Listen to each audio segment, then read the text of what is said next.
Week 11 of the fantasy football season, it's already here. I'm Jen Piacenti with Sports Illustrated, and it's time to get serious to make sure those teams are in playoff contention. So for that, we're bringing in Sports Illustrated's senior fantasy analyst, Michael Fabiano, to help us with all those tough start-sit decisions. Fabs, very happy Wednesday to you. How are you? What are we doing? Help me at the quarterback position. Yeah, and let's start off with Aaron Rodgers, right? Last couple of games have not been good for Rodgers, averaging 13 fantasy points in his last two starts. I was surprised that he did not have a better stat line last week against Seattle. That game was a dog, but I think he bounces back against the Minnesota Vikings. He's thrown for 23 touchdowns with just 2 interceptions in his last 11 games in Minnesota. So I think Rodgers bounces back. And I like Joe Burrow. Coming off the bye, he's been playing at a pretty high level this season. 20-plus fantasy points in 4 of his last 5 games. He's got the Raiders this week. They've allowed 3 quarterbacks to score 20-plus points against them in Las Vegas, including Jacoby Brissett, who, of course, is a backup. A couple of other quarterbacks I like. Tua Tagovailoa against the lowly New York Jets. And Superman is back. Cam Newton start him against Washington. Yeah, Tua Tagovailoa, Cam Newton, and you also listed Justin Fields in your article, all 3 of whom are probably on your waiver wire. So if you need a replacement for Matt Stafford this week, you can probably go get Tua, Newton, or Fields this week. Now, at the quarterback position, who should we be aware of and sit this week? Carson Wentz. I liked him last week. Stinker. I mean, 2 weeks in a row, the Jaguars defense actually played pretty well against quarterbacks, but now Wentz has got the Bills, all right?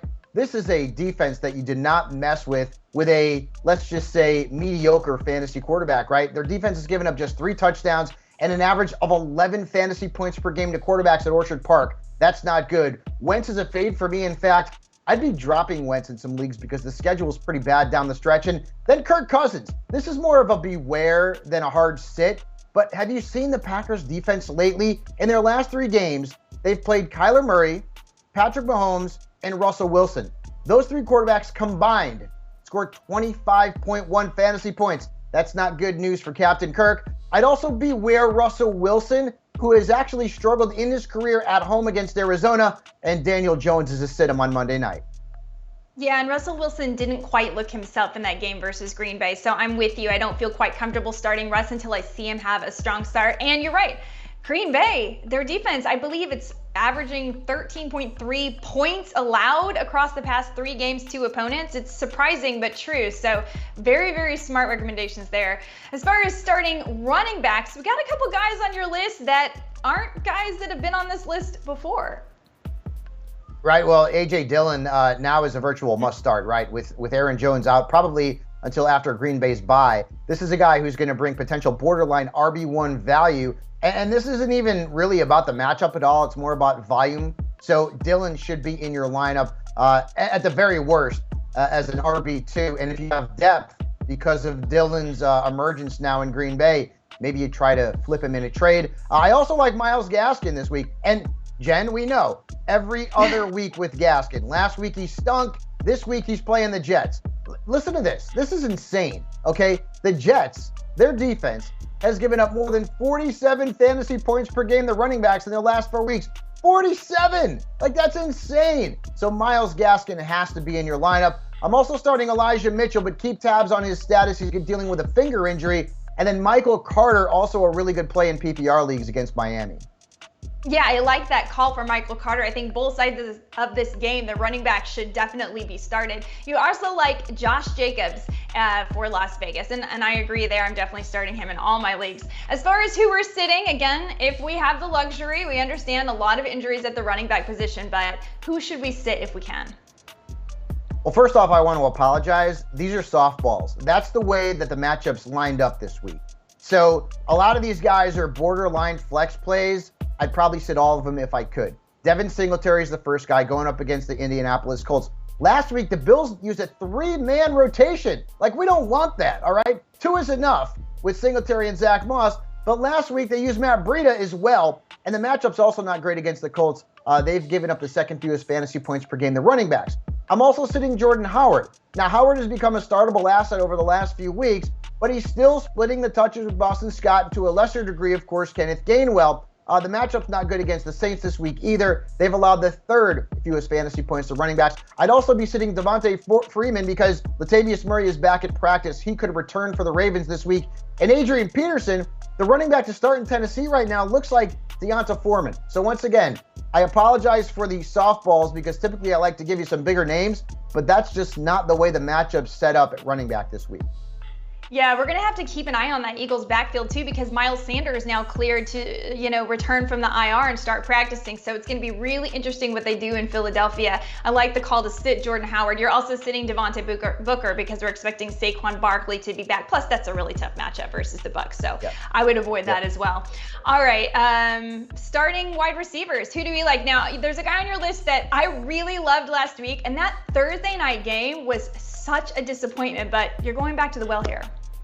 Yeah, I am. I'm going to stick with Hollywood Brown. Yeah, that was just an awful game all around, both sides of the ball, right? Ravens and Dolphins, it was just gross. 9.7 fantasy points for Hollywood last week. Rashad Bateman's getting more involved in the offense, but I still like Brown this week against the Bears. They've allowed the 5th most fantasy points per game to wide receivers, and 3 have scored 23 plus fantasy points against them in their last 3 games. So keep the faith in Hollywood. I also like Brandin Cooks. Jen knows I love Brandin Cooks, much like she does, and I like the matchup this week against the Titans. Now, their defense has been good lately, right? They stopped Matthew Stafford, of course, 2 weeks ago, and this is a team that is playing at a high level. It's a home game, but Brandin Cooks has been a player who is getting targeted a ton. I would project a negative game script here for the Texans, which means they'll have to throw the football. And overall, the Titans defense has given up 14 touchdown catches to wide receivers, so Brandin Cooks should be in your lineup. I'm also starting Jalen Waddle against the Jets. I'm starting everyone against the Jets, basically. And Hunter Renfrow against the Bengals. Renfrow, as I mentioned last week, he is the new Wes Welker. You also like DJ Moore versus the Washington football team. Again, the Washington football team surrendering the most points to opposing wide receivers, fantasy-wise, and quarterbacks. And that makes sense to me because people talk about Cam Newton, and you discussed picking up Cam Newton and saying, oh, but his shoulder, he's not going to throw. But I think that DJ Moore and Christian McCaffrey are going to get some short passes over the middle. I like that. And what do you think about Robbie Anderson? Would you play him as a flex spot now that if Cam's going to be starting? The matchup is so good. Desperation flex start. I do have a little more faith in him, though, because it's not PJ Walker. It's not an inconsistent and unreliable Sam Darnold. I think Cam Newton clearly is better than both of those options. So maybe I wouldn't start him. I'd pick him up, though, and see what happens. He clearly has a rapport with Cam. If you saw after the press conference last week, both of those guys with the crazy dreads seem to be liking each other quite a bit. I think it's the hair. I think it's the hair. I think they have a connection. Sir Purr, look out. All right, and who are we sitting at the wide receiver position? A couple big names here, so give us some reasons why. Right.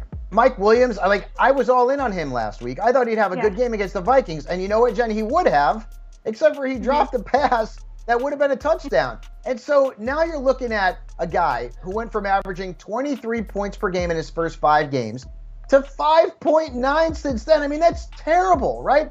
And the Steelers' defense has not allowed a touchdown, and they've allowed the fewest fantasy points per game to receivers lined out wide since week 7. So maybe I will reverse jinx Mike Williams and he'll wake up, but I can't trust him right now. And DeVonta Smith, here's a guy you got to play. I get it. He had a couple of touchdowns last week. He's had 2 good games in a row. Totally understand. He's got the Saints this week. More to the point, he's got Marshawn Lattimore this week. And did you see what A.J. Brown did last week against Marshawn Lattimore? Not much. So if you've got to start Smith, totally get it. He's been hot. You may want to temper your expectations. A couple of other guys to sit this week. Allen Robinson, who I still don't trust, and Kenny Galladay on Monday night against Tampa Bay. And you're also sitting Tyler Boyd versus the Raiders, who have been really tough on slot receivers, so that makes a lot of sense. All right, finally, that dreaded tight end position. You're going with somebody that actually put up a donut last week, Fabs. Give us the reasons why. Yeah, and it's not a good donut either. It didn't taste very well going down. A big fat 0 from Mike Gesicki. But again, they're playing the Jets.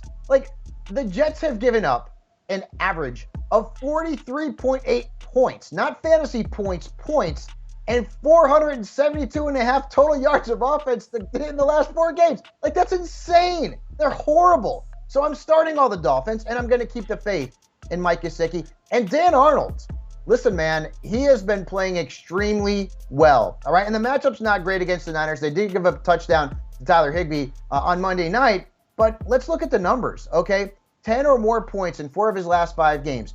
24 targets in his last 3 weeks. That's tied with Travis Kelce for the lead at tight end in that time. That's pretty good. I'm also starting Pat Freiermuth, assuming Big Ben plays this week. And Dawson Knox, if you're in need at the tight end position, the matchup is right this week for him to have a bounce-back game. After a stinker last week, although he did drop a touchdown, he might have caught it, but he had to get in a hit late there. That was a penalty. But Dawson Knox, I think, is a startable asset as a low-end tight end 1. I like the Dan Arnold call. I mean, it doesn't feel exciting to roster anybody from the Jacksonville offense, but as you said, he's put up double-digit PPR points in 4 of the last 5 games. He is the leading receiver for that Jacksonville offense, who will often be in negative game scripts. So I like that Dan Arnold called, and he's available again on a lot of waiver wires, so maybe worth picking up and streaming if you need a streamer there. And finally, who are we sitting at the tight end position this week?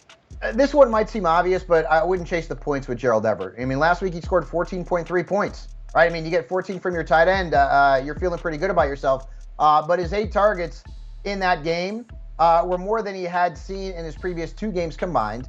And you also look at the matchup. The Cardinals have allowed just 1 touchdown to a tight end, so Gerald Everett's going to be a fade for me. Same thing with Evan Ingram. And the Giants' pass catchers are getting healthier, right? Kenny Galladay will be there. Kadarius Toney will be there. Sterling Shepard's still a question mark. Darius Slayton. So there's a lot of mouths to feed there. And, I get it.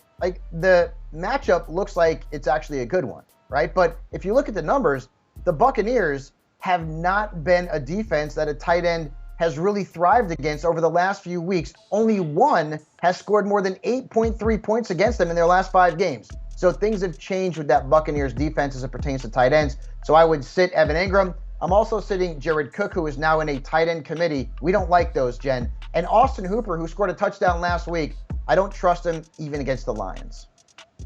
Fantastic information as always. Now, if you're watching this video, then I imagine you are in the hunt. You are in the playoff race, and we're gonna help you get there and take home that hardware. So hit that subscribe button right now on this YouTube channel, and you will not miss another video from Michael Fabiano with all of his start-sit recommendations for each week of the fantasy football season. You'll also get my waiver wire video once a week for the rest of this season. And if you want the entire list of start sits for every single position, quarterback, running back, wide receiver, tight end, defense, and even kicker, visit us at si.com/fantasy.